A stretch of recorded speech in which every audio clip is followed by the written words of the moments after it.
Olha, quem acompanha o mercado de criptomoedas sabe bem como é fácil se perder no meio de tanto ruído, não é verdade? Hoje, a gente vai analisar uma teoria bem diferente, a tese infra-hit, que basicamente promete limpar essa névoa e focar nos sinais que realmente movimentam o mercado. Vamos pensar juntos aqui. A análise tradicional de criptos geralmente fica presa em sentimento de rede social, padrões de gráfico, aquela coisa toda. Mas e se as verdadeiras forças, aquelas que de fato ditam o preço, estiverem em outro lugar, bem mais fundo? É exatamente aqui que a proposta do protocolo InfraHit 2.0 entra em cena. A ideia é que a análise convencional acaba deixando de lado duas forças gigantescas, fundamentais e, o mais importante, mensuráveis, que realmente ancoram o valor do mercado. Então a grande sacada é esta. O modelo InfraHit intencionalmente ignora todo esse barulho para se concentrar em pressões econômicas fundamentais. Vamos ver como isso funciona na prática. A teoria toda se apoia em dois pilares centrais que, olha só, podem ser medidos matematicamente. Vamos entender exatamente quais são eles. De um lado, temos o que a tese chama de pressão de custo da infraestrutura. Pensa assim, é o custo real, físico, de energia e hardware para manter toda a rede descentralizada funcionando. Do outro lado, a injeção de liquidez institucional, ou seja, o impacto da grana pesada, do capital vindo dos grandes players financeiros. São essas duas forças que, segundo a tese, realmente importam. Ok, vamos mergulhar no primeiro pilar. Como é que a gente consegue medir essa febre da rede, essa pressão de custo de toda a infraestrutura da Web3? Bom, é claro que não dá para colocar um medidor na tomada de cada computador do mundo, né? Então, o modelo usa uma coisa muito esperta: os proxies sintéticos. Imagina que eles são como termômetros, que medem a temperatura da rede de forma indireta, sabe? Eles avaliam o custo operacional através de tokens de utilidade específicos. E o que é fascinante aqui são os pesos que o modelo dá para cada proxy. Perceba que 40% vai para o render, o RNDR, que representa o poder de processamento.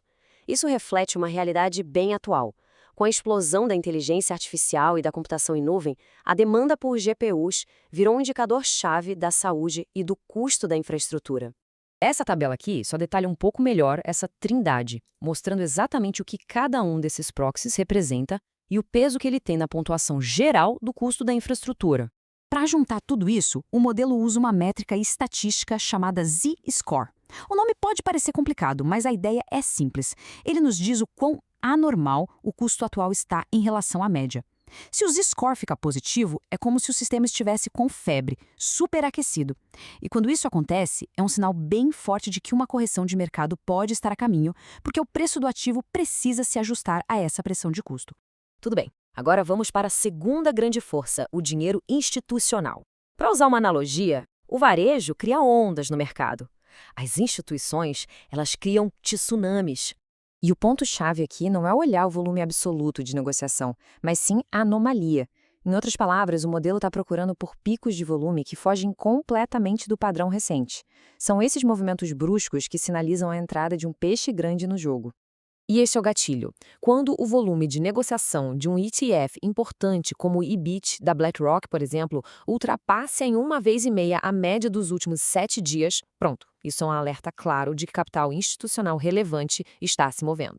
Aqui, a gente consegue ver o conceito de um jeito bem visual. Não estamos olhando para a linha de base, para a atividade normal.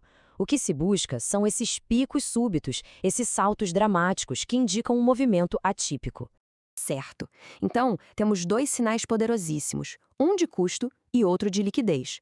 Mas como combinar isso numa estratégia que funcione? É aqui que entra a chamada lei da operação. É um guia prático, em 3 passos. Primeiro, explorar, que é basicamente monitorar os dados tanto dos ativos digitais quanto dos tradicionais. Depois, extrair. Aqui a gente usa os Z-scores e as médias móveis para filtrar todo o ruído e isolar aqueles dois sinais verdadeiros. E por último, arrecadar, que é o momento de executar a entrada quando os sinais finalmente se alinham.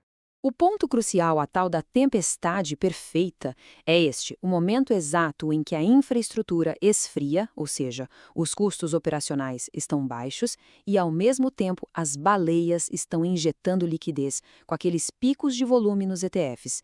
É a convergência desses dois sinais que indicam o momento ideal para a entrada. Então, o que tudo isso significa? No fim das contas, é uma proposta de mudança.